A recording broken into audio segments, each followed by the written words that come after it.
개발자분들은 어디 계신 거예요? 개발자들은 다 자기네 나라에 있습니다. 영어는 정말 중요합니다. 영어 그 하나로 몸값이 달라진다니까요.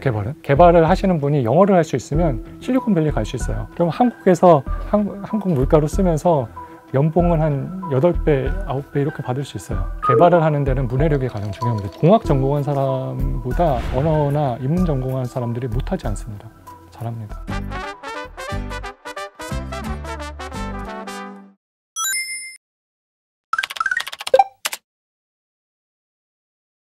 그 개발자분들은 어디 계신 거예요? 개발자들은 다 자기네 나라에 있습니다. 아, 그래요? 네. 그럼 이 프로젝트는 대표님 포함해서 어떤 분들, 직원이 몇 분이나 되시고 네, 어떤 분들 계시는지. 지금 이 프로젝트에 풀로 포함된 인원은 4명이고요. 한국인 개발자들 같은 경우는 지금은 이제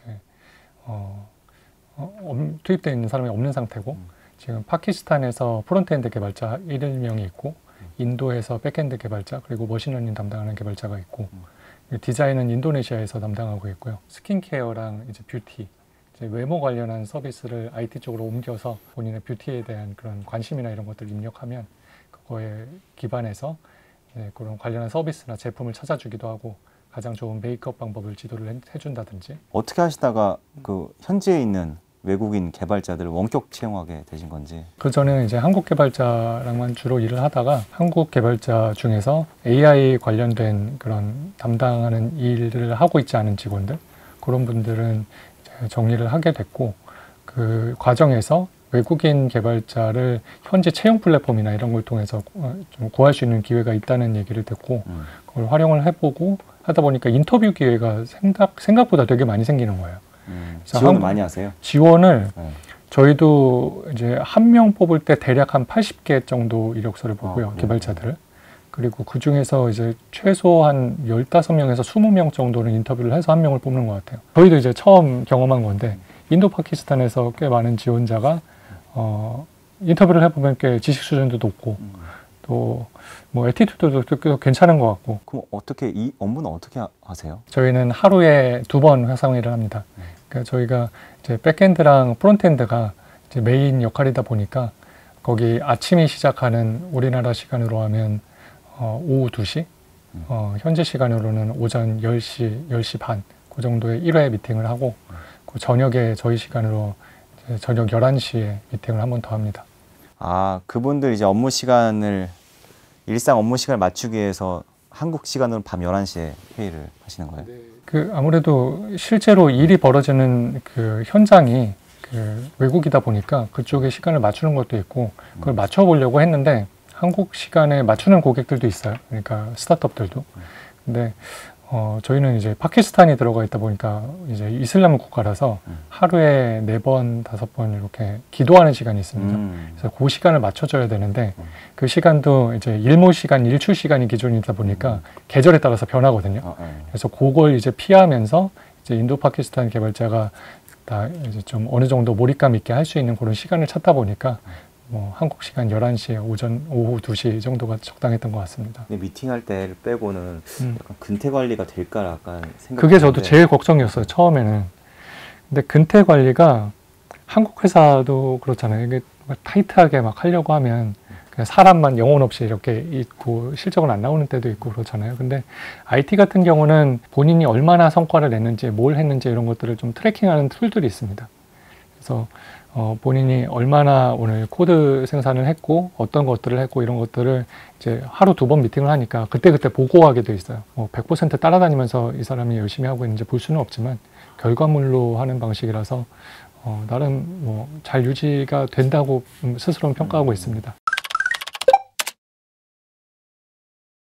제일 많이 공급되는 시장이 베트남이랑 인도인 것 같아요. 그러니까 저희는 인도, 파키스탄 개발자들을 제일 많이 추천을 받았었어요. 아무래도 인도 같은 경우는 국가적으로 IT 개발이라든지 쪽을 이제 육성을 많이 하고 또 그런 프로그램이 많다 보니까. 아까 그 애티튜드가 되게 괜찮다라고 말씀하셨는데 구체적으로 어떤 애티튜드가 마음에 드셨는지. 뭔가 저도 이제 한국 회사에서도 오래 일을 해보고 한국 개발자랑도 일을 해봤지만 그것보다 이제 동남아시아나 이제 서남아시아 이쪽 국가는 애티튜드가 떨어진다는 나름의 선입관 같은 걸 갖고 있었던 것 같아요. 같이 일하는 데 있어서 어떤 뭐 오늘 좀 일이 많아서 늦게까지 새벽까지 일을 해야 된다든지 혹은 뭐 좀 급하게 일을 해야 돼서 좀 예상치 않은 일을 해야 된다든지 뭐 그럴 때 되게 그 팀이나 조직을 위해서 뭔가 좀 열심히 하고 잘 따라주는 모습 같은 게 계속 보여지고 있습니다. 1년 동안. 인도가 글로벌하게도 소프트웨어 공급 인력이 대단히 큰 나라거든요.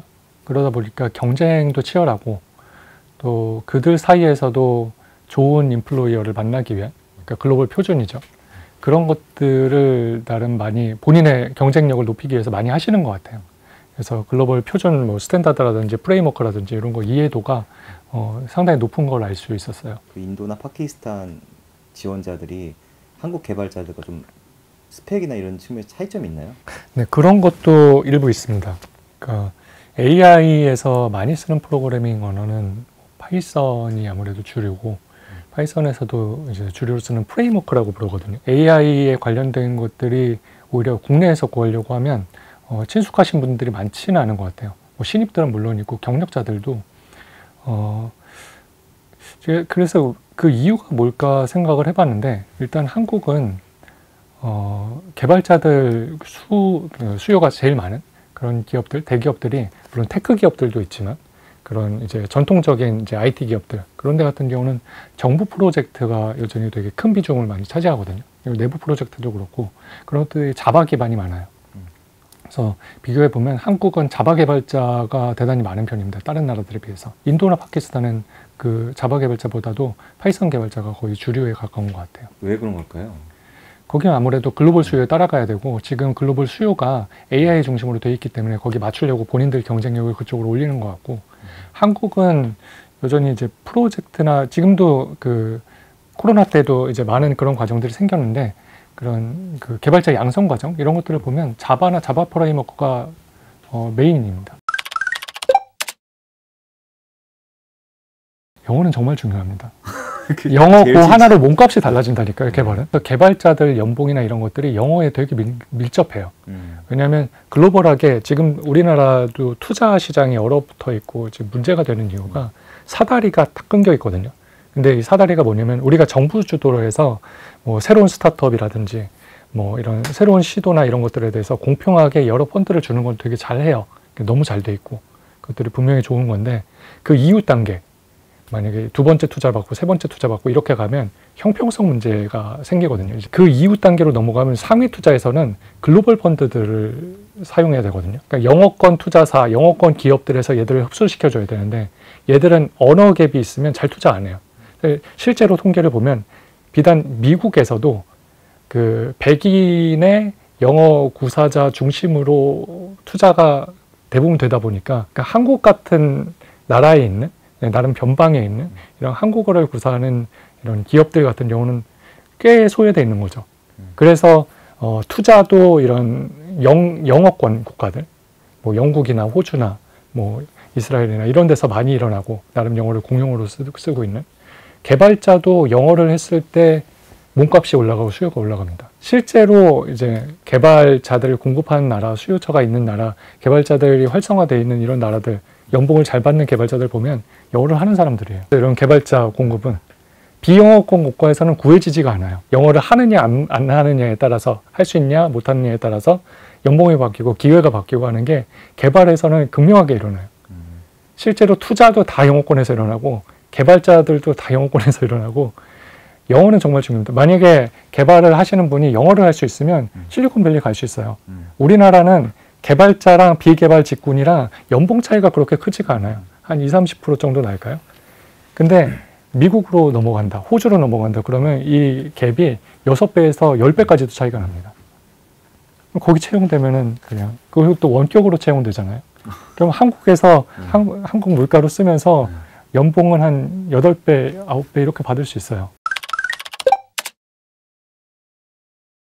사실 외국에서 영어권에 있는 사람들 그 관점에서 보면 미국이나 호주나 뭐 그런 데서 인도나 파키스탄, 뭐 필리핀 이런 개발자, 우크라이나 이런 개발자 흡수해서 원격으로 근무하는 그런 형태가 그냥 지금은 메이저 트렌드예요. 일반적으로 그렇게 하고 있어요.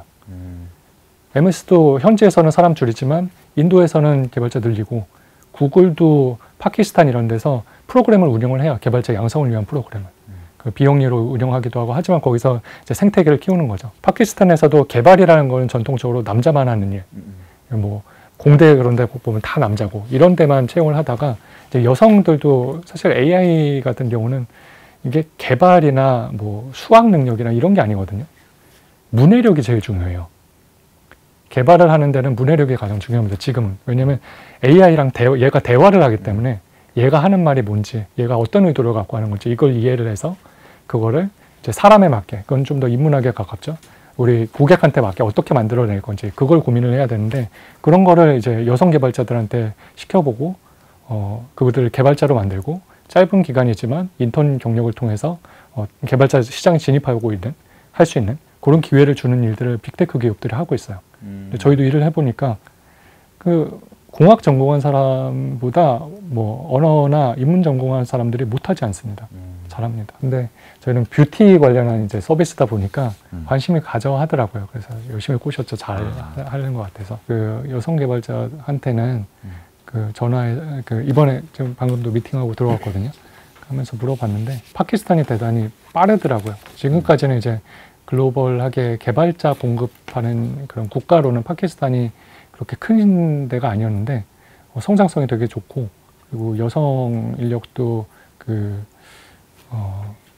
비영리 단체들이 여러 개가 있대요. 그런 여성의 그런 사회 진출이나 여성의 개발자로서의 뭐 커리어라든지 이런 걸 개발해주는 그런 걸 통해서 이제 많이 그런 것들이 일어나고 있다는 걸 좀 알게 돼서 그게 좀 인상 깊었고요. 지금 저희 개발자가 거기서는 이제 구글에서 주최하는 그런 행사 같은 거 하면 패널로 들어가고 이제 스피커로 나가기도 하고 좋은 경험들 전파하는 역할도 하고 있어요. 스타트업 입장에서는 인건비가 중요한 요소잖아요. 인건비는 얼마나 차이 나는 거죠? 현지 인건비랑 우리나라 인건비랑 사실 1대1로 따져보면 50%도 안 될 거예요. 그러니까 근데 한국의 개발자 인건비가 다른 업종 인건비에서 그렇게 높은 나라는 아니거든요. 현지 인건비는 훨씬 더 낮다 보니까 동남아시아, 서남아시아에서 구하면은 저희는 한국 개발자 구할 때보다 이제 경력 한 5년 정도 기준으로 하면 한 60% 정도? 60% 정도. 그리고 이제 한국에 안 계시니까 뭐 관련 뭐 4대 보험이랄까 그런 것들이 전혀 안 들어가는 것도 나름 뭐 장점이라면 비용 면에서는 장점일 수 있죠. 왜냐면 그들이 재택근무를 하다 보니까 저희가 뭐 다른 인프라 지원이라든지 이런 거 해줄 게 전혀 없어요. 본인들 PC 사용하고 저희가 뭔가 사줄 필요도 없고 본인들 인터넷 사용하고. 근데 지금 제가 평가하기로는 앞으로 개발 수요가 계속 또 생긴다면 먼저 외국 개발자를 고려할 것 같아요. 근데 한 가지 좀 걱정되는 거는 이제 인도나 베트남, 파키스탄이나 필리핀 이런 나라들이 개발자들 그 연봉 인상률이 대단히 높은 편이거든요. 한 10%, 20%씩 계속 오릅니다. 아, 임금 협상해서 다시 뭐 매년 올리는 전반적으로. 네. 그러니까 기업별로 임금 협상을 근로자별로 다 따로 다시 해야 되겠지만 전반적으로 오르다 보면 안 올려줄 수가 없거든요. 왜냐하면 워낙 이동이 빠르기 때문에. 그래서 이게 뭐 언제까지나 이어질 것 같지는 않고 지금은 되게 좋은 기회라고 생각하고 있어요. 그분들 왜 지원하시는 거예요? 이 한국의 기업에? 한국 기업을 원해서 지원하신 분은 하나도 없어요. 그러니까 거기에 인도는 인도 안에서도 소프트웨어 개발자 수요가 되게 많거든요. 근데 개발자들 입장에서 보면 환율이라든지 처우라든지 이런 것들이 이제 외국 기업이 좀 더 나은 거죠. 환율 때문에 현지에서 받는 것보다 더 이제 높은 급여를 받는 경우가 많고 또 뭐 전반적으로 이제 외국에서 채용을 하면 현지보다는 좀 더 좋은 그 컴펜세이션이라든지 그 급여를 제공한다고 하더라고요. 근데 그 중에 한국 회사가 있었던 거고 여전히 한국 회사는 메이저는 아닙니다. 제일 많이 뽑는 데가 이제 미국이나 뭐 호주나 이런 국가들을 열거해보라고 했는데 한국은 전혀 언급도 안 됐어요. 그러면 미국이나 호주 같은 다른 국가에서도 늘어나겠네요. 그럼 플랫폼을 통해서 채용을 하려는 시도가? 그럼요. 지금 이미 늘어나고 있고 거기서 한국은 약간 소외돼 있어요. 말씀 들어보면은 인도나 파키스탄 같은 국가는 개발자를 약간 수출인데 사실은 그렇죠. 국내에 머물면서 돈은 해외로부터 받고 소비는 국내에서 하는. 두 가지를 다 추구하는 거죠. 국내에도 사실 지금 미국도 GDP를 견인하고 있는 게 테크잖아요. 근데 그 테크 그런 역량을 키워 놓으면 국내 수요도 충족시킬 수 있을 뿐 아니라 이 인력들이 사실 수출하는 거잖아요. 해외 외화도 벌어줄 수 있는 거죠. AI만으로 보는 거는 좀 단편적인 것 같고요. 물론 그게 중요한 이유일 거예요. 근데 기업 입장에서는 대기업이든 이제 중소기업이든 스타트업이든 상황에 따라서 본인들이 갖고 있는 리소스를 변화시켜야 되거든요. 빅테크들도 지금 경쟁이 너무 치열하기 때문에 지금 뭐 딥시크에서 뭐 제미나이에서 챗GPT에서 누가 더 좋다 막 계속 돌고 있잖아요. 치열하게 경쟁을 하고 있는 건데 그것들에 대해서 엄청난 돈을 쓰고 있거든요. 그러면 비용 최적화를 내부적으로 해야 되는 거고, 그러면 언제나 그 기업이 빠르게 변화하는 상황에서 맞추려면 자원을 변화시켜야 되고, 그런 자원이 이제 유휴 자원으로 판단한 것들이 MS에서 대거 이제 인력 자원에서 판단이 된 거죠. 그런 인력 자원이 이제 자연스럽게 나가게 된 건데, 미국이 고용이 엄청 고용과 해고가 우리나라에 비해서도 엄청 자유로운 시장이기 때문에 그런 게 눈에 띄게 이제 나타나는 면도 있고, 또 MS가 워낙 고용한 인력이 많은 회사이기 때문에 또 눈에 띄게 나타나는 것 같습니다. 우리나라는 좀 더 이제 고용에 대한 안정성이 좀 더 강한 나라다 보니까 그런 것들이 좀 더 시간을 갖고 일어나는 것 같아요. 보이지 않게. IT 업계 채용 공고는 뭐 작년부터 되게 굉장히 많이 줄고 있다. 제 생각에는 일단 전반적으로 한국이 기업 경기가 좋지가 않아요. 그리고 스타트업도 그렇고 이제 새로운 이제 과학기술에 대한 투자라든지 이런 것들을 많이 줄여놨기 때문에, 그러면 예산이 준 상태에서 인력을 더 채용할 수가 있겠냐 사실 힘들거든요. 기존 사람들을 어떻게든 이제 유지해서 쓰려고 할 거고, 그럼 당연히 신규 수요는 줄어드는 거죠.